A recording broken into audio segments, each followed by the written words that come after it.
नमस्कार, उड़ान आईएएस अकादमी के ई लर्निंग प्लेटफॉर्म पर आप सभी का स्वागत है।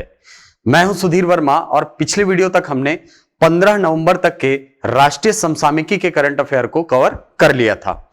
इस वीडियो के अंतर्गत हम 15 नवंबर से लेकर के 23 नवंबर तक के राष्ट्रीय करंट अफेयर को कवर करेंगे। पर उसके पहले पिछले सप्ताह पूछे गए प्रश्नों पर नजर डालते हैं।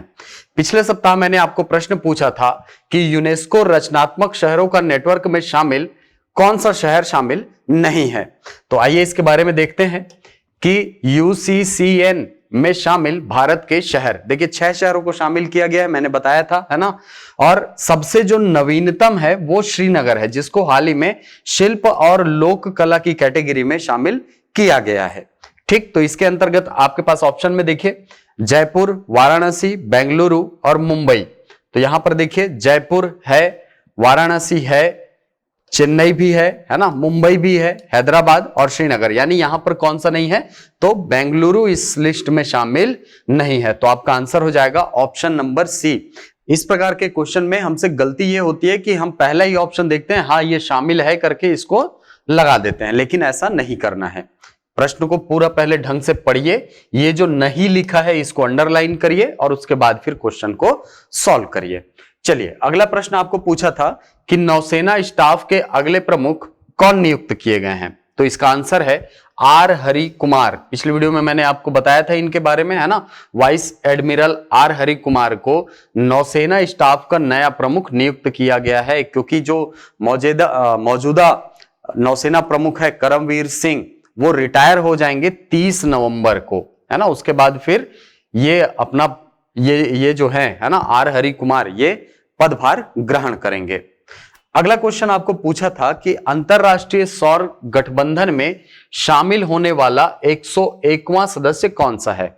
ठीक है, ये नवीनतम सदस्य है। इसको ऐसा भी प्रश्न पूछ सकता है कि नवीनतम सदस्य कौन है। तो इसके बारे में हमने पिछले वीडियो में देखा था कि संयुक्त राज्य अमेरिका जो है वो अंतरराष्ट्रीय सौर गठबंधन में शामिल होने वाला 101वां सदस्य बन गया है और यही नवीनतम सदस्य भी है।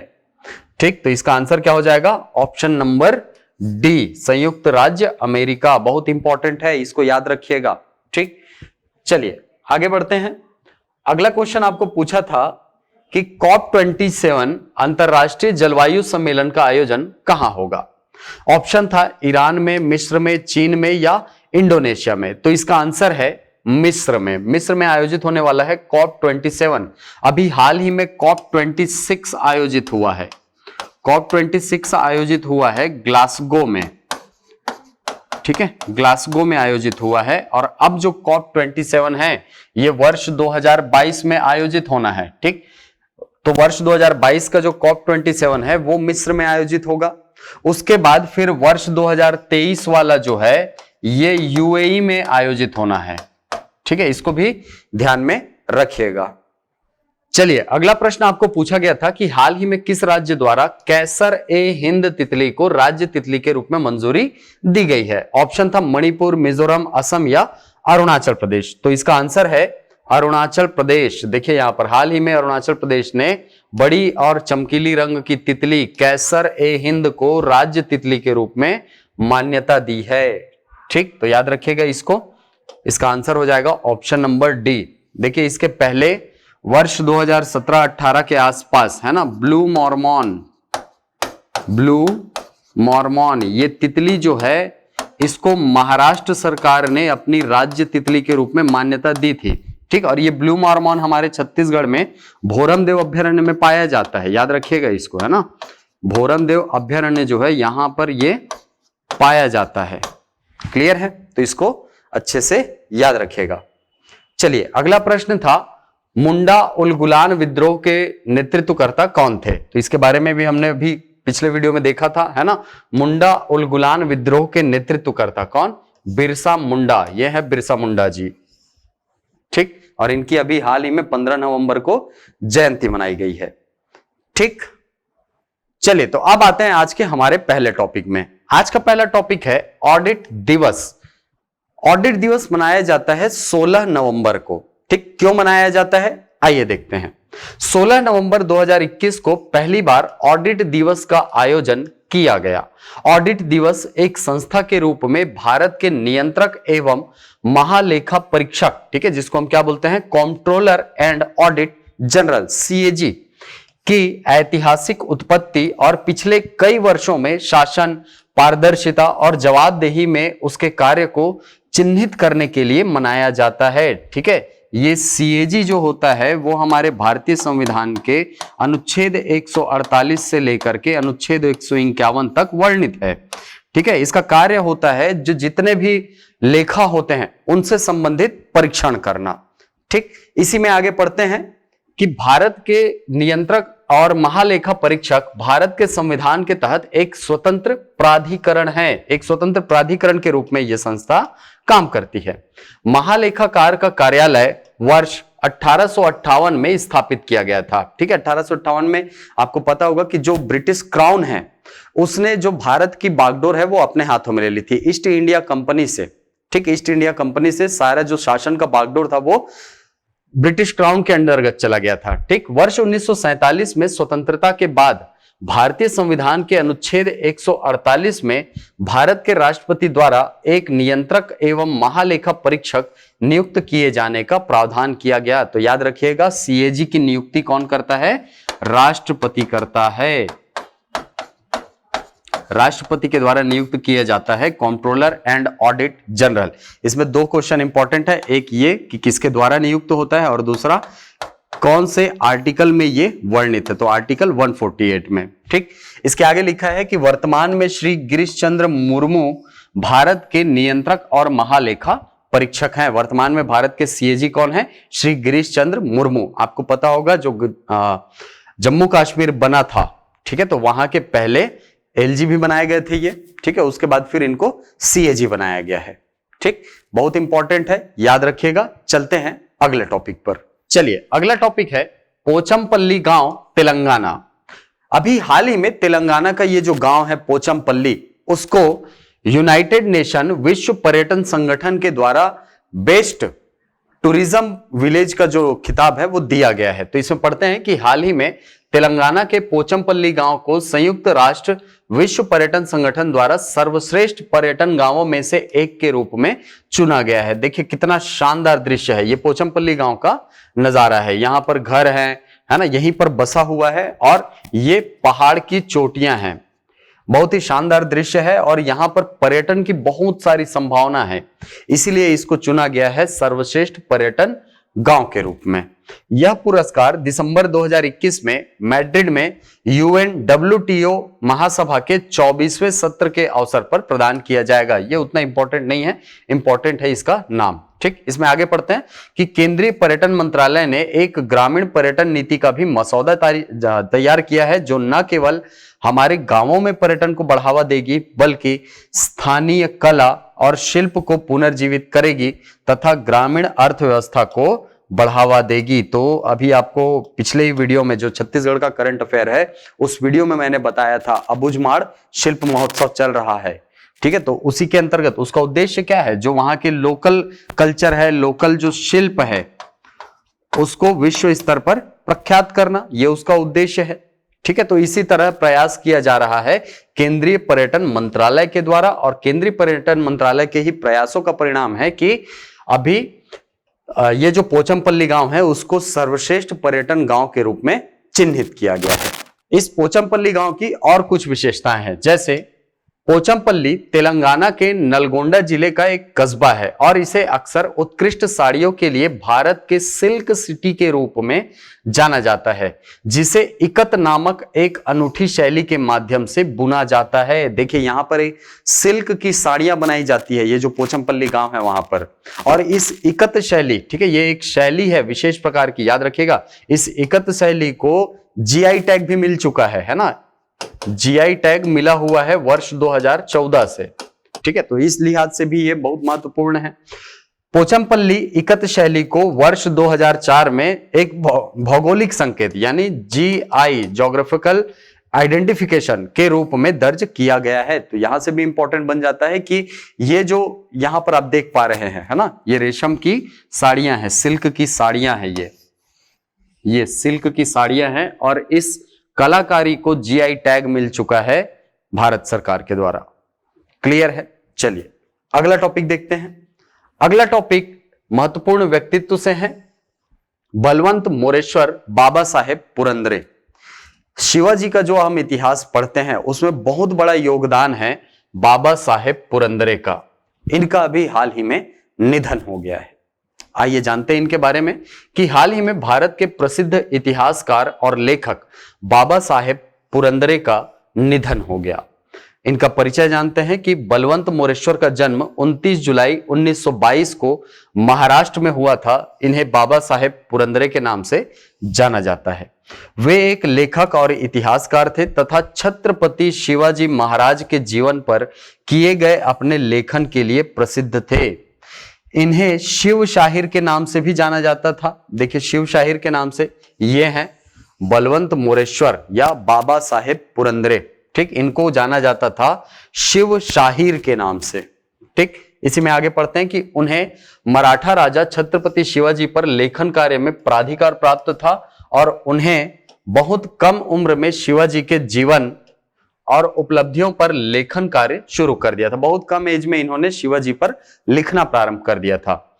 इन कहानियों को बाद में संकलित किया गया जिसे उन्हें थिनग्या, ठीक है, या स्पार्क्स, अंग्रेजी में इसको ट्रांसलेट करके स्पार्क्स नाम की पुस्तक निकाली गई, नामक एक पुस्तक के रूप में प्रकाशित किया जो शिवाजी के शासनकाल का विवरण प्रस्तुत करती है।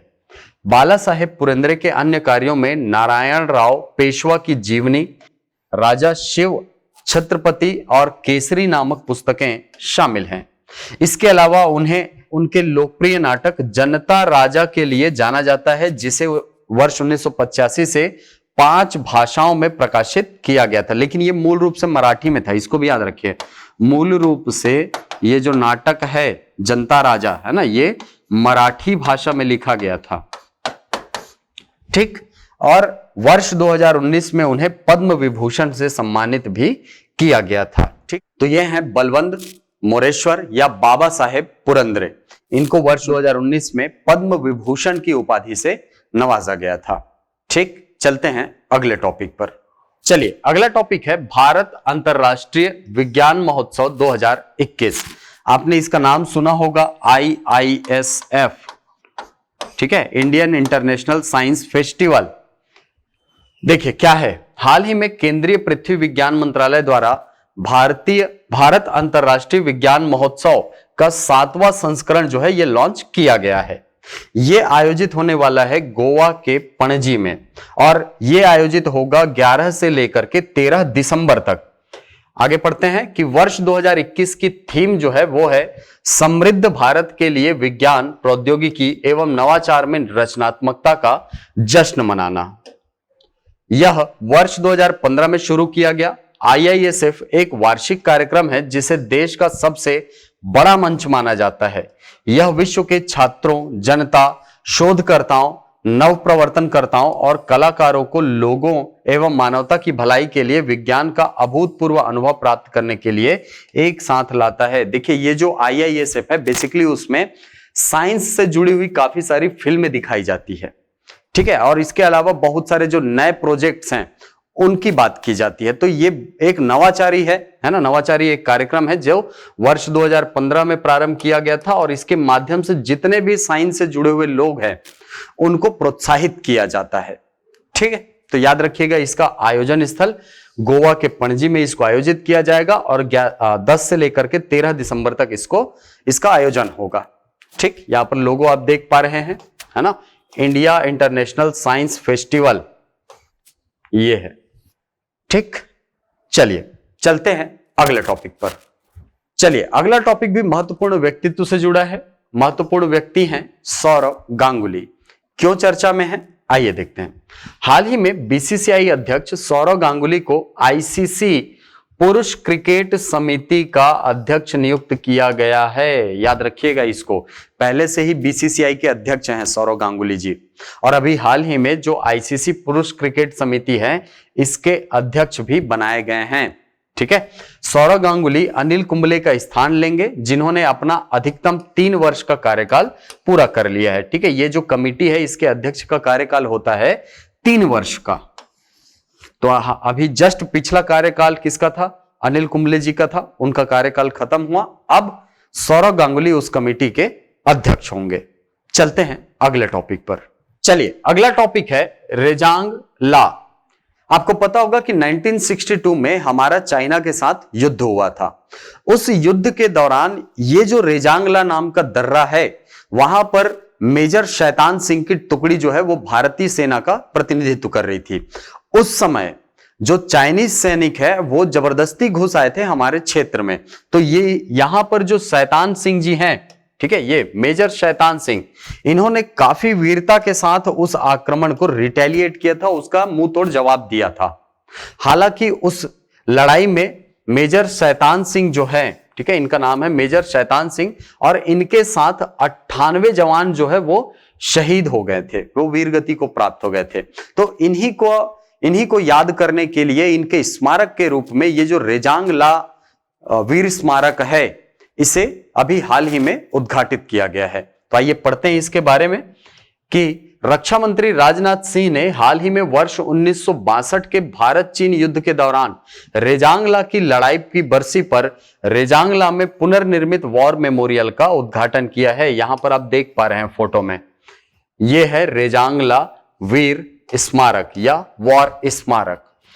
लद्दाख के चुशुल में स्थित यह स्मारक 15,000 फीट की अधिक ऊंचाई पर मौजूद है और भारत चीन सीमा के बहुत ही नजदीक है, बहुत नजदीक है ये भारत चीन सीमा के।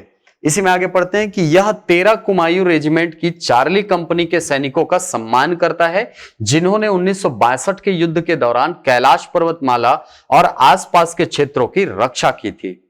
रेजांगला स्पेंगुर गैप से 11 किलोमीटर दक्षिण में स्थित दर्रा है, जहां से वर्ष 1962 के युद्ध के दौरान लगभग 2000 चीनी सैनिकों ने 13 कुमायूं रेजिमेंट की मेजर शैतान सिंह के नेतृत्व वाली चार्ली कंपनी के 114 जवानों पर हमला कर दिया था। देखिए, ये जो चीनी सैनिक है ना, लगभग 2000 की संख्या में घुस आए थे और जो मेजर शैतान सिंह की जो टुकड़ी थी, जिसमें कुल 114 सदस्य थे, 114 फौजी थे, उस पर हमला कर दिया था। इस युद्ध के दौरान मेजर शैतान सिंह के साथ साथ चार्ली कंपनी के 98 जवान शहीद हो गए थे। ठीक है, तो इन्हीं शहीदों की याद में ये जो रेजांगला दर्रा है, यहां पर वॉर मेमोरियल स्थापित किया गया है। तो याद रखिएगा ये कहां पर स्थित है, तो ये स्थापित किया गया है लद्दाख के चुशुल में। ठीक, चलते हैं अगले टॉपिक पर। चलिए, अगला टॉपिक जुड़ा है एक वीरांगना की जयंती से। जी हां, रानी लक्ष्मीबाई। 19 नवंबर 2021 को रानी लक्ष्मीबाई की 193वीं जयंती मनाई गई है। आपने बचपन में कहानी सुनी होगी, वो कविता पढ़ी होगी सुभद्रा कुमार चौहान की, सिंहासन डोल उठे राजवंशों ने भ्रिकुटी तानी थी, बूढ़े भारत में भी आई फिर से नई जवानी थी, बूंदे ले हर बोलो के मुंह हमने सुनी कहानी थी, खूब लड़ी मर्दानी वह तो झांसी वाली रानी थी। ये जो कहानी है, ये जो गाथा है, वीर गाथा है, वो रानी लक्ष्मीबाई को ही समर्पित है। तो आइए जानते हैं इनके बारे में। रानी लक्ष्मीबाई का जन्म 19 नवंबर 1828 को वाराणसी में हुआ था और उनके बचपन का नाम मणिकर्णिका तांबे था। उन्होंने बचपन में ही घुड़सवारी, तलवारबाजी और निशानीबाजी जैसी कलाओं में निपुणता हासिल कर ली थी। वर्ष 1842 में 14 वर्ष की उम्र में इनका विवाह झांसी के महाराजा गंगाधर राव के साथ कर दिया गया। उसके बाद से इन्हें लक्ष्मीबाई के नाम से जाना गया।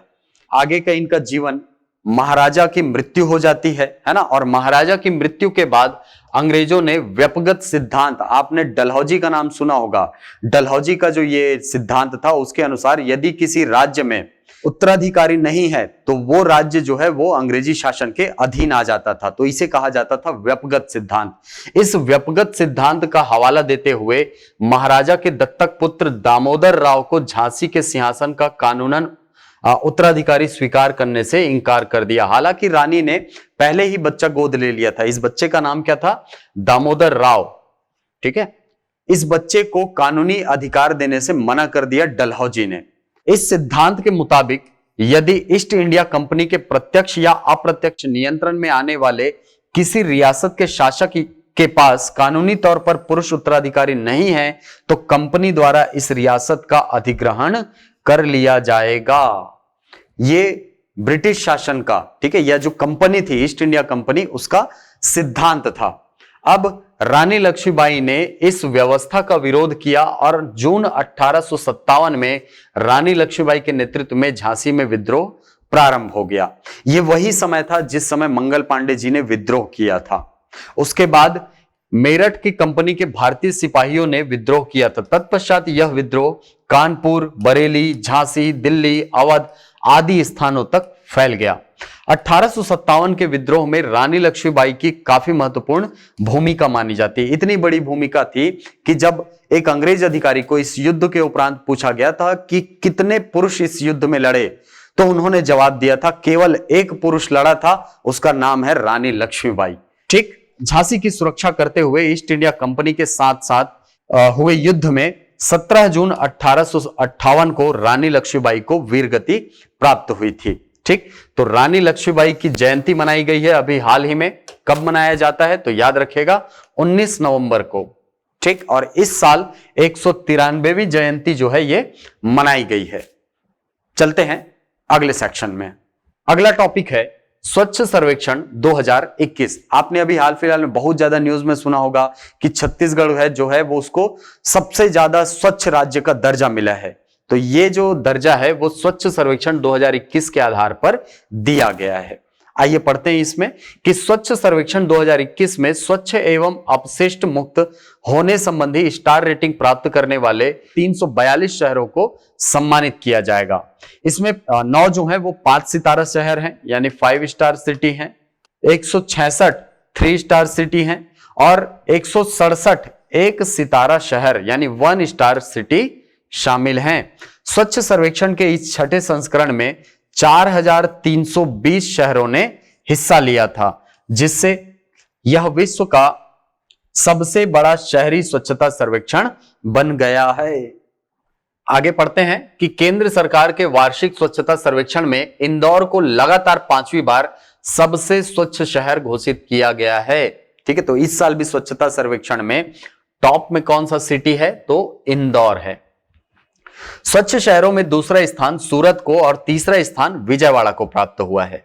आवास एवं शहरी मामलों के मंत्रालय द्वारा घोषित सर्वेक्षण में छत्तीसगढ़ को भारत का सबसे स्वच्छ शहर घोषित किया गया।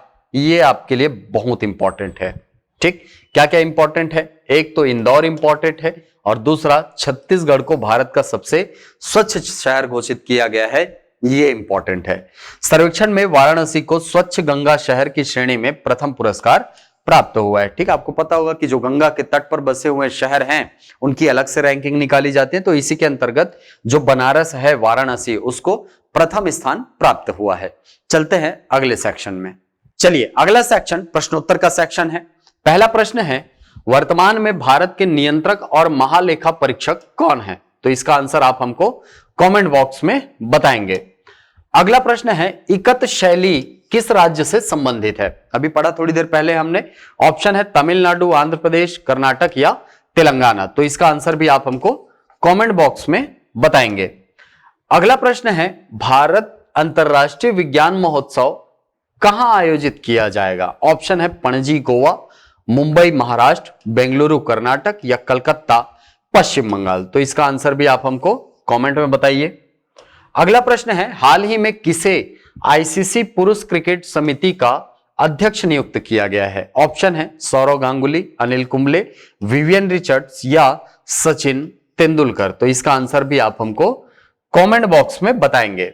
अगला प्रश्न है, केंद्र सरकार के वार्षिक स्वच्छता सर्वेक्षण 2021 में सबसे स्वच्छ शहर घोषित किया गया है। किस शहर को सबसे ज्यादा स्वच्छ घोषित किया गया है? तो ऑप्शन है इंदौर, भोपाल, रायपुर या दिल्ली। तो इसका आंसर भी आप हमको कमेंट बॉक्स में बताएंगे। तो ये थे 15 नवंबर से लेकर के 23 नवंबर तक के राष्ट्रीय समसामयिकी से जुड़े कुछ महत्वपूर्ण टॉपिक्स। आशा करता हूं ये वीडियो आपको पसंद आया होगा।